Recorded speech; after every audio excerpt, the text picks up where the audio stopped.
Hello everyone, welcome back to the channel. आज हम experimental pharmacology का एक इम्पॉर्टेंट टॉपिक स्टार्ट करने वाले हैं, which is common laboratory animals. So drug discovery, toxicity testing या फिर प्री क्लिनिकल स्टडीज में different animals means laboratory animals का यूज होता है, ठीक है। बट क्वेश्चन ये आता है कि कौन सा एनिमल किस एक्सपेरिमेंट के लिए सुटेबल होता है एंड वाई। तो आज की वीडियो में हम डिस्कस करेंगे कॉमन लैब एनिमल्स, उनके इम्पोर्टेंस और उनका जो एनिमल सिलेक्शंस है वो किस फैक्टर्स पर बेस्ड होता है या फिर डिपेंड करता है। So guys, without wasting any time, let's get started. Experimental animals are basic tools for preclinical or any drug discovery program. Means जो भी experimental animals pre clinical studies का जो भी बेसिक टूल होते हैं, है ना, या फिर जो भी न्यू ड्रग को ह्यूमंस पर टेस्ट करने से पहले एनिमल्स पर स्टडी की जाती है ताकि उसकी सेफ्टी और एफिकेसी चेक की जा सके। तो इस सब के बारे में हम इस वीडियो में देखने वाले हैं। Okay, so guys, selection of जो सुटेबल एनिमल बहुत इंपॉर्टेंट स्टेप होता है, बिकॉज सेलेक्टेड एनिमल में डिजीज प्रोफाइल ह्यूमंस की सिमिलर होनी चाहिए, ठीक है। तो इसको हम कैसे चेक करते हैं? तो जैसे कि आप इस लाइन में देख रहे हो कि animal selection should be based on animal phylogenetics, its anatomy, physiology and biochemistry and also the type of investigation। Means जो एनिमल सिलेक्शन है वो मेनली डिपेंड करता है सेवरल इंपॉर्टेंट फैक्टर्स है। क्यों? जैसे कि अगर हम रॉन्ग एनिमल चूज कर लेंगे तो जो भी एक्सपेरिमेंट है उसका रिजल्ट एक्यूरेट नहीं आएगा। इसलिए suitable animal selection experimental pharmacology का वेरी वेरी इंपॉर्टेंट पार्ट होता है। सो फर्स्ट क्या है, डिपेंड करता है किस पे? Animal phylogenetics. फाइलोजेनेटिक्स का मतलब होता है एनिमल का इवोल्यूशनरी रिलेशनशिप किसके साथ? ह्यूमन के साथ। जो एनिमल्स ह्यूमंस के जेनेटिकली और बायोलॉजिकली क्लोज होते हैं उनमें ह्यूमन लाइक रेस्पॉन्स मिलने के चांसेस ज्यादा होते हैं। फॉर एग्जाम्पल, जो भी रॉडेंट्स है, रॉडेंट्स जैसे कि जो भी रैट्स है, माइस है, उसका यूज कॉमनली किया जाता है बिकॉज उनका जो भी बायोलॉजिकल रिस्पॉन्स है वो काफी स्टडीज में देखा गया है कि वो ह्यूमन से मिमिक करता है। ओके, सेकेंड पॉइंट क्या है कि ये एनिमल जो भी सिलेक्शन ऑफ एनिमल्स है वो बेस्ड होने चाहिए किस पे? एनाटॉमी, फिजियोलॉजी एंड बायोकेमिस्ट्री पे। मीन्स जो भी एनिमल की बॉडी स्ट्रक्चर है, आप पढ़ते हो ना एनाटॉमी में बॉडी स्ट्रक्चर, तो जो भी एनिमल की बॉडी स्ट्रक्चर है ना, फिजियोलॉजी, ऑर्गन फंक्शंस और बायोकेमिकल प्रोसेसेस ह्यूमन के सिमिलर होने चाहिए। जैसे कि आप एग्जांपल क्या ले सकते हो? डायबिटीज स्टडीज में ऐसे एनिमल्स चूज किए जाते हैं जिनका ग्लूकोज मेटाबॉलिज्म ह्यूमंस के सिमिलर हो। और दूसरा एग्जांपल आप दे सकते हो, जैसे सेंट्रल नर्वस सिस्टम स्टडीज में एनिमल्स का नर्वस सिस्टम सुटेबल होना चाहिए, है ना। थर्ड हम देखते हैं टाइप ऑफ इन्वेस्टिगेशन। मीन्स कौन सा एक्सपेरिमेंट परफॉर्म करना है उसके अकॉर्डिंग एनिमल सेलेक्ट किया जाता है। फॉर एग्जाम्पल, जैसे कि आपने अपने लैब में प्रैक्टिकल भी करा होगा, रैबिट पायरोजन टेस्ट, है ना। तो पायरोजन टेस्ट के लिए हम रैबिट्स को कॉमनली यूज करते हैं। इंसुलिन स्टडीज में रैट्स यूज किए जाते हैं, है ना। टॉक्सिसिटी स्टडीज में माइस और रैट्स को प्रीफर करते हैं, है ना। देन इसके अलावा और भी आप देख सकते हो, जैसे साइज एंड हैंडलिंग होती है ना, कि एनिमल का साइज इंपॉर्टेंट होता है। क्यों? क्योंकि हैंडलिंग हुई, डोजिंग हुई और ब्लड कलेक्शन जो होता है वो भी इजी होना चाहिए। अगर स्मॉल एनिमल्स है ना, तो उसको आप इजी क्या कर सकते हो, पकड़ सकते हो, है ना। और साथ ही साथ जो भी एनिमल्स हैं वो इकोनॉमिकल भी होने चाहिए। कॉस्ट की बात करें और अवेलेबिलिटी की, तो ऐसा तो आप चूज नहीं करोगे ना कि आप ऐसा एनिमल्स उठाओगे कि जिसको फॉरेन से आप मंगा रहे हो, है ना। तो ऐसे एनिमल्स होने चाहिए जो हमें अवेलेबल मिल जाए और अफोर्डेबल हो, ठीक है। देन हमें सबसे बड़ी बात जो कि ध्यान रखनी है, एथिकल कंसिडरेशन, है ना। जो भी एनिमल सिलेक्शन है वो सीपीसीएसई गाइडलाइंस और एथिकल प्रिंसिपल्स को फॉलो करके किया जाता है ताकि जो भी रैट्स हैं वो सफर ना करें अननेसेसरी, है ना। सो ओवरऑल एनिमल सिलेक्शन का मेन एम होता है कि एक्यूरेट, रिलायबल और human relevant experiment results obtain करना। ओके, तो इसमें हम सिंपली हमने देखा कॉमन लेबोरेटरी एनिमल्स के बारे में, जो कि हमारे बेसिक टूल्स होते हैं pre clinical studies and these, है ना। देन हम स्टार्ट करेंगे अपना next topic, category of animals. Now let's discuss the category of animals which are used in experimental pharmacology. तो तीन कैटेगरी में मेनली इसे डिवाइड किया गया है. First one is rodent, second one is non rodent and some one is miscellaneous. Okay. So जैसे पहले अगर बात करें हम rodents की, तो rodents जो होते हैं most commonly use laboratory animals होते हैं, जिसमें मेनली आता है mouse, rat, Guinea pig and hamster. इनका क्या होता है कि साइज जो होता है स्मॉल होता है, हैंडलिंग इजी होती है, और जो मेंटेनेंस कॉस्ट है वो भी लो होता है. इसलिए रिसर्च लेबोरेटरीज में सबसे ज्यादा हम यूज करते हैं किसे, रोडेंट्स को. देन आता है second category, that is non rodents. Non rodents animals में आते हैं हमारे monkeys, dogs, cats and pigs. ठीक है. ये एनिमल स्पेशल स्टडीज के लिए यूज किए जाते हैं जहां लार्जर बॉडी साइज या फिर ह्यूमन लाइक फिजियोलॉजी की रिक्वायरमेंट होती है. ओके. देन आता है आपका तीसरा कैटेगरी, मिसलेनियस एनिमल्स, जिसमें आते हैं फ्रॉग, पीजन, जेब्रा फिश और चिकन, है ना. ये मेनली स्पेसिफिक एक्सपेरिमेंट स्टडीज या फिर जो भी बायोलॉजिकल डेमोन्स्ट्रेशन होते हैं उसके लिए हम यूज करते हैं. अब वन बाय वन हम जो भी इंपॉर्टेंट एनिमल्स हैं उसके बारे में डिस्कस करेंगे. So now let's move to mouse, which is one of the most preferred laboratory animals. अगर हम इसके साइज की बात करें तो जो माउस का बॉडी वेट होता है अराउंड होता है 25 to 30 ग्राम्स. एंड इसकी जो लाइफ स्पैन होती है अप्रोक्सीमेटली आप देख सकते हो 1.5 to 3 years होती है. ये है माउस. ये नहीं जो घर में इधर उधर दौड़ते रहते हैं उससे लेकर हम एक्सपेरिमेंट स्टार्ट कर लें. लेबोरेटरी एनिमल्स आपके अलग होते हैं. ठीक है. देन सेकेंड पॉइंट क्या कहता है, easy to keep, breed, maintain and require small place for housing. Means जो भी माइस को ब्रीड करना है ना, मेंटेन करना और लेबोरेटरी में हाउस करना, ये क्या होता है, इजी होता है. ठीक है. स्मॉल स्पेस रिक्वायर करते हो, इकोनॉमिकल भी होते हैं. जैसे कि आप खुद ही देखो ना, अगर आप कंपैरिजन करो मंकी से है ना, पिजन से, तो उसके कंपेयर हमारे माउस कितने छोटू से हैं. तो इनको क्या करते हैं, मेंटेन करना, और ये स्पेस भी स्मॉल एक्वायर करते हैं. ठीक है.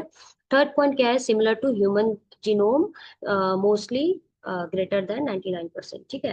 तो जो भी माइस का जीनोम होता है ह्यूमन से हाईली सिमिलर होता है, ऑलमोस्ट मोर देन 99%. ठीक है. इसलिए माइस ह्यूमन डिजीजेज स्टडी करने के लिए एक्सीलेंट एक्सपेरिमेंटल मॉडल माने जाते हैं.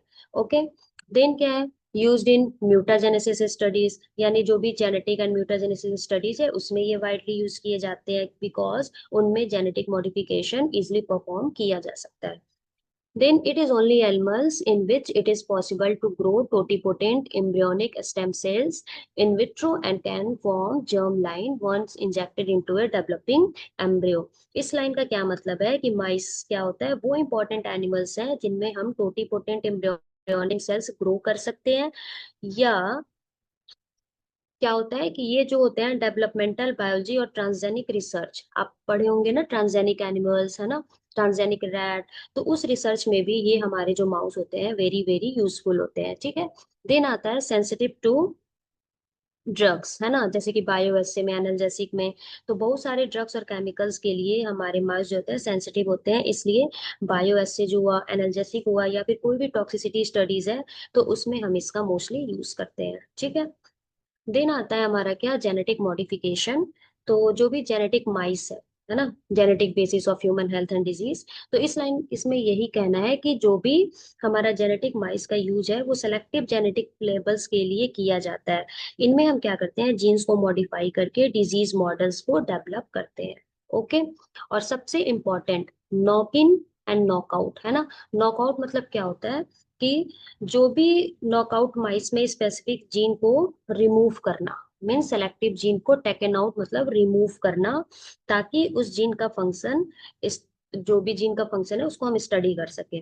जबकि नॉकिन में क्या होता है, जीन ऑफ इंटरेस्ट जो भी है हमारा, उसको हम क्या करेंगे, उसमें इंट्रोड्यूस करेंगे. इन मतलब इंट्रोड्यूस करना, एंड आउट मतलब रिमूव करना. ओके. जैसे एक आपका इंपॉर्टेंट है, फर्स्ट नॉकआउट माउस, जिसको doctor Mario and doctor Martin Evans and doctor Oliver ने डेवलप किया था इन 1989. ओके. इन साइंटिस्ट को इस इंपॉर्टेंट डिस्कवरी के लिए नोबेल प्राइज भी मिला था इन मेडिसिन. देन ये कुछ माइस हैं जिनके बारे में आपको पता होना चाहिए. Exam point of view and viva के अकॉर्डिंग भी ये इंपॉर्टेंट होते हैं. जैसे कोई पूछ दिया न्यूड माइस क्या है, बीज माइस क्या है ना, तो आपको ये पता होना चाहिए. तो न्यूड माइस क्या होते हैं, हेयरलेस जेनेटिक म्यूटेंट माइस होते हैं जिसमें थाइमस ग्लैंड एब्सेंट होती है। क्या होती है? लैक्स थाइमस ग्लैंड, जो इसमें थाइमस ग्लैंड नहीं होता है। इस वजह से इनकी इम्यूनिटी कैसी हो जाती है, आप बताओगे? थाइमस ग्लैंड अगर ना हो तो इम्यूनिटी कैसी होगी, स्ट्रॉन्ग या वीक? यस, जो इम्यूनिटी है हमारी कैसी हो जाएगी, वीक हो जाएगी। और ये सारे जो भी है कैंसर रिसर्च के लिए मोस्टली यूज किए जाते हैं, ठीक। देन सेकेंड आता है क्या, बेज माइस। बेज माइस में नेचुरल किलर सेल्स क्या होते हैं, एब्सेंट होते हैं, या फिर आप कह सकते हो उसकी डेफिशिएंसी होती है, इसलिए कैंसर के लिए बेज माइस भी वेरी वेरी इंपॉर्टेंट है, ठीक है। अब जैसे कॉमन स्ट्रेन पूछ देगा माइस का, है ना, कि कॉमन स्ट्रेन्स बताओ, तो क्या हो जाएंगे, जैसे आप बताओ, लिखा भी है, लाका माइस, स्विस एल्बिनो माइस, बार्बसी माइस, है ना। तो ये सारे कॉमन स्ट्रेन्स है किसके, माइस के। Let's discuss another important laboratory animal, that is rat. ये देखो, ये है रैट, और ये है रैट के क्या, छोटे मोटे नन्हे मुन्ने बच्चे। ओके तो चलो हम अब डिस्कस करेंगे किसके बारे में, रैट। तो अगर जनरल इंट्रोडक्शन की बात करें, तो जो भी रैट्स हैं, बायोमेडिकल रिसर्च में सबसे कॉमनली यूज्ड एनिमल में से एक होता है हमारा क्या, रैट, ठीक है। एल्बिनो रैट्स की बात करो तो वो अराउंड 1800 के आसपास ग्रेट ब्रिटेन में, है ना, 1800 के आसपास ग्रेट ब्रिटेन में इंट्रोड्यूस किया गया था, ठीक। अगर आपसे पूछे, जैसे अभी आपने देखा था न्यूड माइस, है ना, तो न्यूड रैट क्या होते हैं, न्यूड रैट भी न्यूड माइस की तरह होते हैं, इनमें भी क्या एब्सेंट होता है, थाइमस, और मैच्योर टी सेल्स भी नहीं होते हैं। इम्यूनोलॉजिकल रिसर्च के लिए मेनली यूज किए जाते हैं, ठीक। सिमिलरिटी कैसी होती है, ह्यूमंस की तरह, जैसे कि हमने स्टार्टिंग में ही डिस्कस करा था, कि जो भी रैट है, माइस है, वो greater than more than 99% mimic करते हैं किससे, ह्यूमन से, ठीक है। Then use of rats, rats की बिहेवियरल एक्टिविटी हो गई न्यूरोसाइंस फील्ड में, कार्डियोवेस्कुलर डिजीज या फिर एजिंग स्टडीज में एक्सटेंसिवली इसको हम क्या करते हैं, यूज करते हैं, ठीक। अब ये कुछ टाइप्स ऑफ रैट है, जैसे कि अभी आपने देखा ना, जो भी माइस के कॉमन स्ट्रेन्स है, लाका, स्विस एल्बिनो, बार्बसी, है ना, तो वैसे ये रैट के टाइप्स हैं, जैसे विस्टार रैट। अब हमने जैसे, अगर आप गए लैब में, ठीक है, तो आप बोलोगे कि मुझे रैट चाहिए फॉर एक्सपेरिमेंट परफॉर्म करने के लिए, ठीक, तो वो आपसे पूछेगा आपको कौन सा रैट चाहिए, आप स्ट्रेन बताओ, तो फिर आप उनको बताओगे। जैसे अभी जो भी हमारे स्टूडेंट्स होंगे, तो फिर वो फॉर्म भी भरेंगे, है ना, तो उसमें आप लिखोगे अपनी रिक्वायरमेंट्स, कि मुझे ये रैट चाहिए, है ना, फीमेल रैट चाहिए, मेल रैट चाहिए, फीमेल रैट में भी कौन सी रैट चाहिए, विस्टार चाहिए कि एसडी चाहिए, एसडी मीन्स स्प्रोडोली रैट्स, ठीक है। तो विस्टार रैट का क्या होता है, डिफरेंस क्या है, जो विस्टार रैट की हेड होती है ना, वो कैसी होती है, वाइड चौड़ी होती है, और ईयर्स जो होते हैं उसके लॉन्ग होते हैं। इनकी जो टेल होती है बॉडी लेंथ से स्मॉल होती है, ठीक।